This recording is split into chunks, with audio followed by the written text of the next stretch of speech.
Why do you suffer, even when everything seems fine? Why does that dull heaviness remain inside you, even when everything on the outside appears to be going well? Why, despite your achievements, advice, meditation, support, and attempts to not think about it, does the emptiness persist? This isn't just sadness, it's a signal that you've turned away from the most important thing, yourself.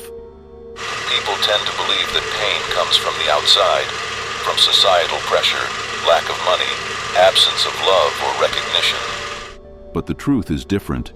Deep suffering is born the moment you disconnect from your essence. You wear masks, play roles, conform to expectations just to seem normal.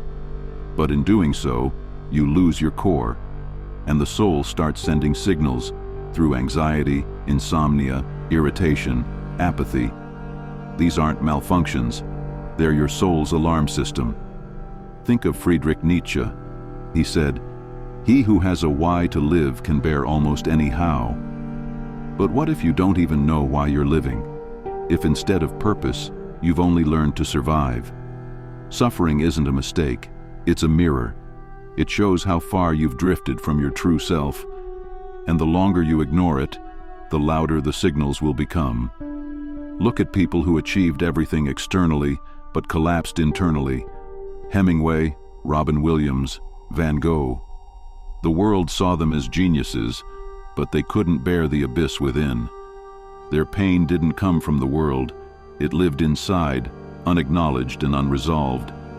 Maybe you're doing the same, replacing presence with busyness, depth with stimulation, awareness with speed. But the soul can't be tricked. You can't silence it with TV shows, caffeine, or likes. It will speak to you until you listen, through restlessness, fatigue, disappointment in what once made you happy. You call it burnout, but it's actually the gap between who you are and who you've been forced to be.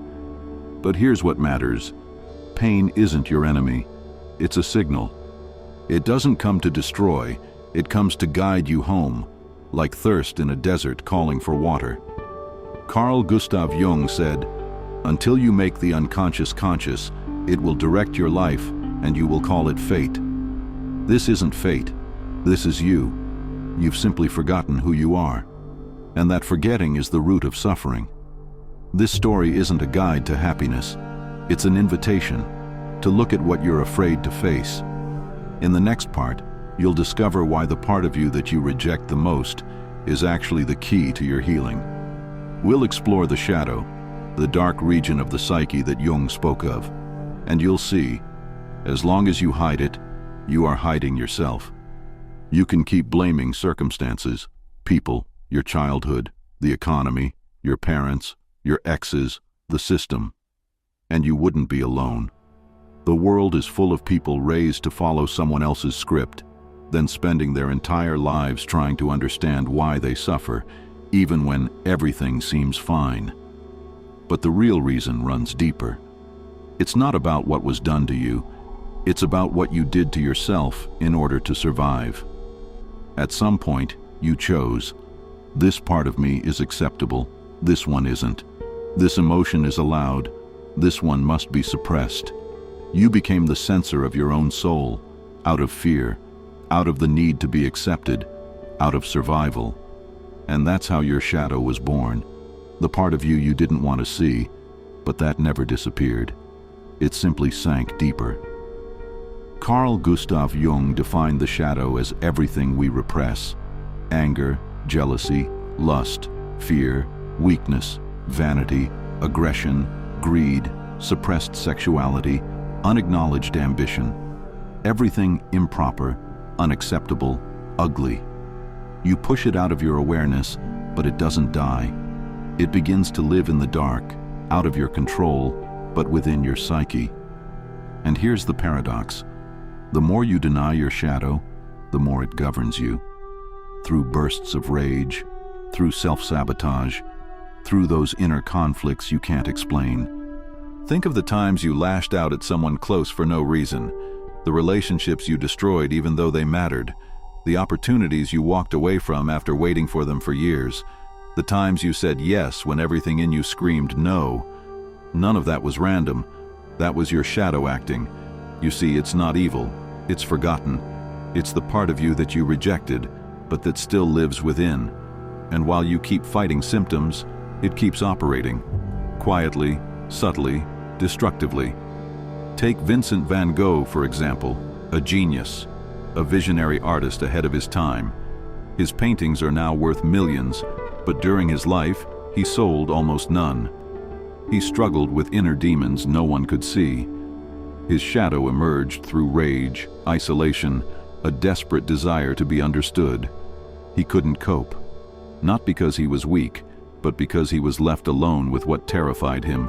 Or consider Jim Carrey, a beloved comedian, adored by millions. But behind the endless smile was deep depression and years of inner crisis. He once said, "I created Jim Carrey because I didn't know who I was." He lived through a role, and when that role ran out, what remained was emptiness. The shadow doesn't go away just because you ignore it. Jung said, "Until you make the unconscious conscious, it will direct your life, and you will call it fate." And so, you call it bad luck, karma, mistakes. But in truth, it's you running from your shadow. Here's the good news. The shadow is not your enemy. It can become your ally, a deep source of strength, energy, and creativity. But only under one condition. You must acknowledge it, not suppress it, not exile it, but see it, hear it, and integrate it. That takes courage, because it means looking into the mirror and seeing your real self. It means letting go of the idea of being the good one, the light bearer, the acceptable version. It means admitting you are not just love, but also fear, not just care, but also rage, not just light, but darkness too, and in that lies true liberation. The shadow is your potential hidden beneath shame. It doesn't want banishment, it wants belonging, like a lost fragment of your soul waiting to return. Awareness is only the first step. It opens your eyes, but it doesn't close your wounds. Truth can shock you, shake you, even change your direction. But without action, it's just a spark that fades quickly. That's why so many people, after waking up to some truth, slowly return to their familiar darkness. They think that understanding is enough, but it's not. The soul demands more. It demands movement. To change your inner world, you must walk through it. You can't just recognize where the pain comes from. You have to allow yourself to feel it completely. You must descend into your own personal hell, not to stay there, but to stop being afraid of it. This path isn't for everyone. Most choose to escape into work, distractions, surface-level relationships, or the comforting thought that everyone feels this way. But you have another option. Stop running and start walking toward it. What does it mean to take action? It's not about dramatic change or heroism. It's about honesty in the smallest things. It means finally stopping the habit of saying, "It's fine," when it's not. It means no longer accepting situations that are breaking you. It means learning to say no even when you're afraid of upsetting others. This is the practice of presence, and it begins with the body. The body always tells the truth. You can trick your mind, but not your gut. It tightens when you betray yourself.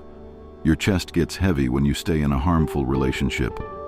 Fatigue overwhelms you when you wear the mask too long. These aren't signs of illness, they're cries from the unconscious. It's not trying to punish you, it's trying to protect you.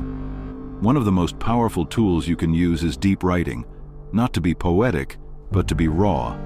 Sit down, open a notebook, and start writing as if no one will ever read it. Write what makes you feel ashamed, what scares you, what you've been hiding for years. Write not to share, but to release. These words are keys. While they're trapped inside, they torment you. But once you let them out, they begin to lose their power. Another way forward is the mirror. Not the literal one, but the psychological mirror. This could be a therapist, a coach, or someone who can hold space for your truth. But it must be someone unafraid to hear what you've been afraid to say. Because until you speak the truth you've hidden even from yourself, nothing will shift. Your pain is not trash, it's living energy. It wants to speak to you, clearly and directly. Understand this. You don't need to be completely ready. No one is ever fully ready. What matters is the decision to stand up, to take a step, to stop running when all you want is to escape, to listen when you want to distract, to open up when every part of you screams, "Don't."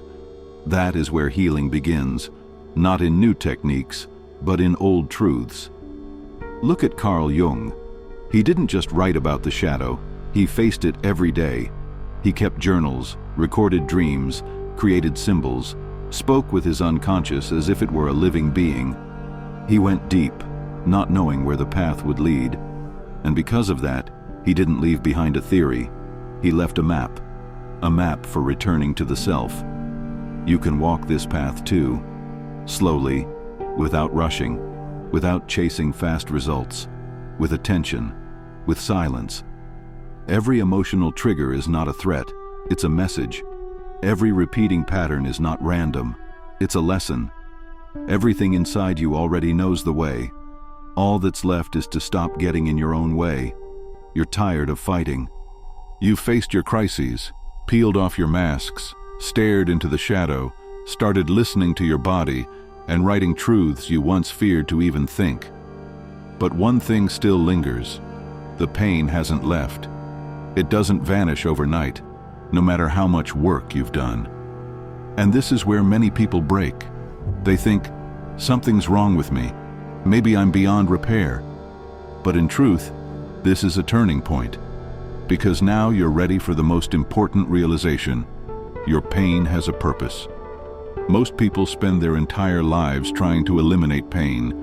They take pills, change cities, switch partners, quit jobs, even reshape their appearance, all to avoid feeling. But all of that is just running. Because pain cannot be erased. It can only be understood. And if you don't understand it, it will return. Again and again, wearing different faces, speaking in new forms, until you finally stop seeing it as the enemy. Carl Jung said that suffering is not a mistake in life. It's a call to transformation. It's like a voice inside saying, "You are not living truthfully. You've strayed too far. Come back." And the longer you ignore it, the louder it gets. Pain doesn't destroy you. It dismantles illusions. It strips away lies, false attachments, and roles that no longer serve you. It doesn't curse you. It frees you. Think about it. When have you truly changed? In moments of comfort? Never. The most profound shifts always happen during crisis. It's in the chaos that the soul begins to reorganize. It's in emptiness that space opens for something real. When everything collapses, that's when the foundation for something authentic is finally laid. Look at those who walked through fire and emerged awake. Viktor Frankl, who survived concentration camps and wrote Man's Search for Meaning. He didn't just survive, he found meaning through suffering. Or Frida Kahlo, whose physical agony didn't destroy her, but became the canvas for art that touched millions. Pain didn't stop them, it guided them, and your pain is guiding you too. It didn't come to ruin you, it came to wake you up. If you stop resisting and start listening, you'll see it has always been trying to lead you home. Suffering is not a dead end. It is the beginning of a new level of honesty, a bridge between who you were and who you are meant to be. But here comes the most crucial truth: responsibility. Now that you see pain as a path, you can no longer pretend you don't know. You can't keep living old scripts, blaming others, staying silent while your soul screams. Awareness demands action. Clarity demands choice. And each time you face your pain head-on, you gain the chance not just to survive, but to awaken. After all the inner confrontations, after the storms and unmasking, there comes a moment that changes everything. Not with fanfare, not with a dramatic epiphany, but quietly, subtly. Like the morning after a storm, The world looks the same, but something within you has shifted. This is not a miracle. It's the result of your honesty. You've walked through pain. You've faced what you used to hide. You've learned to listen. And now, you are whole. But what does it mean to be whole? It doesn't mean perfection. It means no longer waging war against yourself. It means embracing everything in you, light and darkness alike, without shame. It means no longer seeking love at the cost of self-betrayal. No longer pretending you don't feel, don't desire, don't fear. It means choosing to be authentic, even when it's risky, even when it scares you. When you stop resisting yourself, suffering loses its grip. It no longer controls your reactions.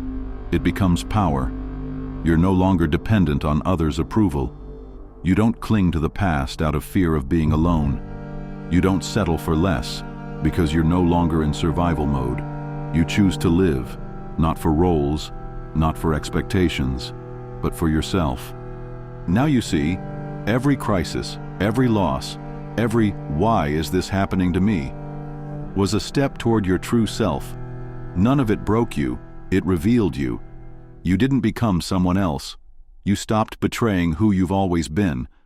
But here's the trap. This is where many stop. When the pain recedes, when things get easier, there's a temptation to pause, to close your eyes again, to return to normal. But you can't anymore, because you have seen, because you know. And knowledge brings responsibility. Awareness demands choice. And from now on, every step you take either brings you closer to your truth or pulls you back into forgetfulness. You're standing at the edge between the old and the new. The decision is yours. Carl Jung believed that the path of individuation is not a destination, it's a lifelong journey. Not a straight line, but a spiral. And every turn takes you deeper. Yes, you'll meet pain again, doubt again, the shadow again. But now, you'll be conscious, and you'll never be the same again. Now that you've found your center, a question remains. What will you do with your light? You've crossed the darkness. You've come home to yourself. But true awakening is not only about you, it's about what you pass on. Not by preaching, but by being, by showing, by embodying, by living your truth. The world doesn't need more heroes. It needs real people, whole, awake, honest. And if you've become that, don't stay silent. Speak, share, show up. Because your story could become someone else's turning point, for someone who's lost in their own darkness right now. If this story resonated with you, if something deep inside was stirred, leave a comment below. Share the truth that struck you the most, not for likes, but for those who might be searching for a way through, just like you were. Subscribe to my YouTube channel so you don't miss the next video. It continues this journey and will help you go even deeper. You're not alone. We're walking this path together.